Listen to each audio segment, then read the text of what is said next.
Abby with AhHa Broadway again. I'm back with another 2-minute acting tip.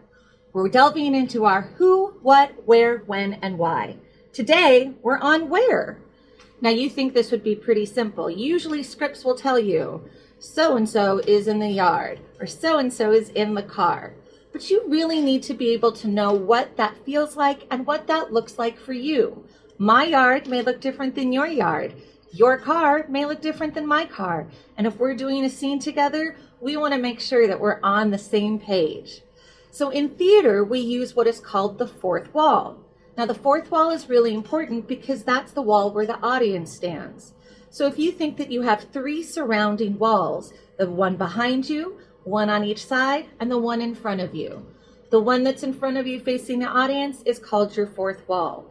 You need to imagine your scenery there, just so that you would be in an exact regular scene, so that we don't see the audience unless you're told otherwise. So for instance, if my where is taking place in a movie theater, my fourth wall might be the movie screen, and I might have to talk to the person next to me, eat some popcorn. If my where is in a classroom, my fourth wall may be where the teacher stands. Or maybe I'm playing the teacher, so my fourth wall becomes the students. Or maybe it becomes the side of the windows. Really understand where your space is. This is going to allow your character to feel more comfortable and have a more honest performance. So fourth wall is a big part of the where of where we are. See you guys next time.